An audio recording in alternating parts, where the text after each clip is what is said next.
Welcome to TRU Bankers Hill. I'm really excited to share with you the incredible customer lifestyle we've created here in this unique urban environment. We've had the opportunity to transform an existing medical facility that was built in a number of phases as early as the 1920s into 75 brand new apartment homes and create a lifestyle that's very unique for San Diego and really responds to our customers here in the urban Bankers Hill neighborhood. So let's tell you the story of how we put it all together.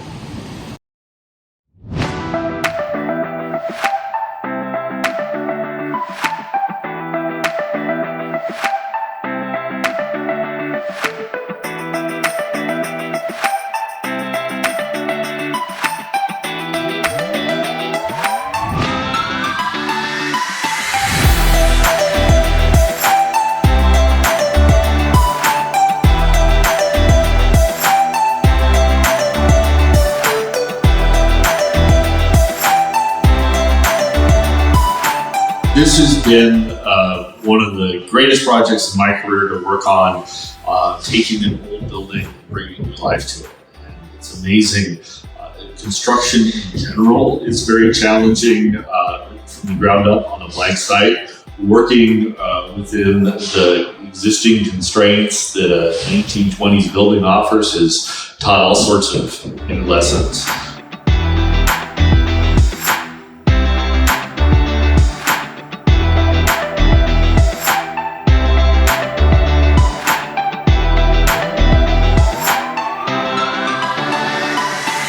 The project has a really interesting history to really take three unique office buildings, one built in the 20s, one built in the 40s, and one built in the 60s, and turn them into, like Dave describes well, some unique residential space. And as you can see over my shoulder, on one hand of one side of the property, we have Balboa Park, and on the other side of the property, we have beautiful bay views.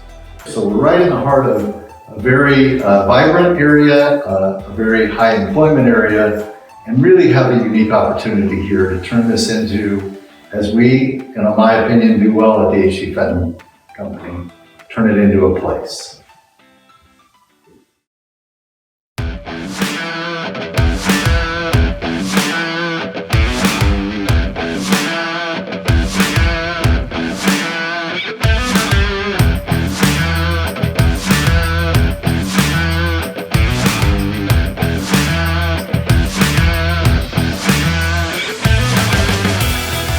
One of our biggest engineering challenges was the transition from the wood frame building built in the 1920s to the concrete building they built in 1937. When they originally built this, the concrete building was poured right up against the existing wall of the wood frame building.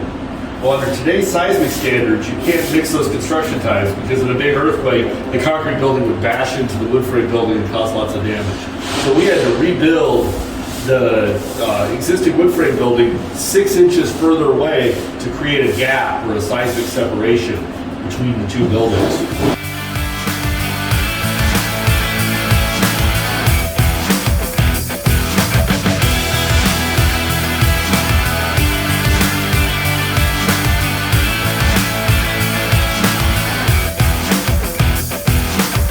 After we figured out what to do with the first two of the three buildings and had a pro forma that worked for residential apartments, we still didn't know what to do with the third building, which was built in the 1960s, basically without any windows at all. So we chose to demo the middle third of this original building to create two banks of units, apartment units, that faced each other and were open to a courtyard. It also gave us the opportunity to create a lot more light and air to the building just to the south. So the demo of this was a really exciting thing to watch. The demo contractor used robots to come in and demolish the middle section of the building and create this great opening and this great courtyard, which we think is going to be a fantastic urban amenity. There's really nothing like this in San Diego, where you're going to have this very private courtyard in the middle of the city in an existing building with exposed concrete walls and concrete ceiling.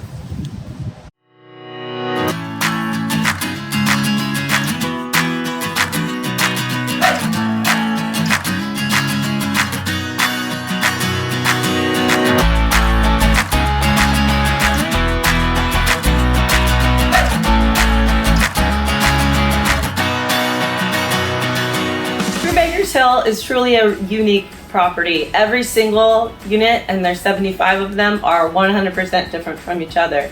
So it gives people options. You've got 3 different buildings with 3 different vibes, but they all come together as one community. You've got A building, who's got the modern, more clean finish to it. You've got B building that has a much more industrial feel. It's got concrete walls, some exposed brick, that whole industrial vibe. And then you've got C building, which also has an industrial vibe, but something totally different from the rest of the building. So you've got all options that people can choose from, which is what we like to do, where we're meeting the customer where they're at. We're giving them the option of what works best for their lifestyle.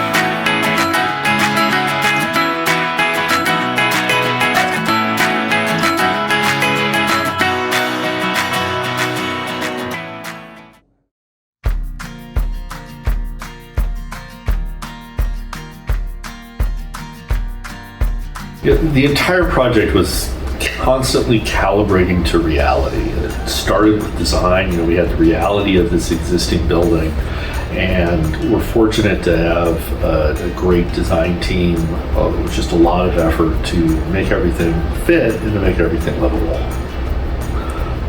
Then we got into the financial feasibility stage and had to calibrate to the reality of how expensive it is to do these retrofit projects, to take an old building, bring it up to today's expectations for structure and code, and deliver a nice living experience for the residents. And then finally we got into construction, and even though you could draw it on paper, doesn't necessarily mean that the building is going to let you build it that way. We had a lot of the challenges with existing structures, such as the concrete girders and beams that we couldn't drill holes through and send plumbing through. That required a whole phase of readjusting the plans while we were in construction. I think we had a healthy skepticism all the way through about what we would be able to achieve, and seeing it all come together, it's exceeding expectations. And I think if I'd approach it again, I would dream even bigger about what's possible and how the finished product can be really special. So I think we did a great job of capturing the uniqueness of this building, of creating a juxtaposition between old and industrial and prior use and the new amenities and finishes that a customer would expect. And the building just revealed itself in exciting ways. I think next time, try and find even more opportunities to really express what was there before and create a unique living environment.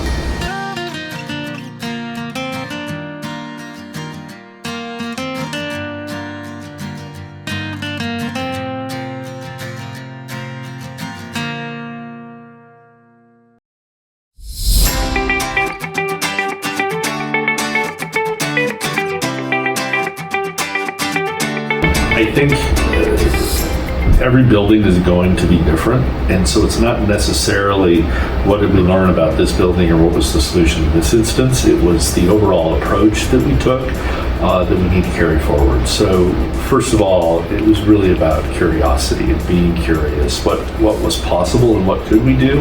And when we encountered a challenge, is there another way to do it? It's allowed us to do some design solutions that I think really created a better building, and most importantly, created a building that was feasible and allowed us to do it. So I think the second thing to take away is really finding and identifying those resources. So making sure that your team will be curious with you, will explain things, will take that approach to problem solving. And then finally, it would have been easy to try and do everything. There are always compromises and decisions that we had to make. And so really working with the end in mind, what's going to matter to the customer, what's going to make a difference in the desirability of this or the livability of this, and then focusing and doing what matters.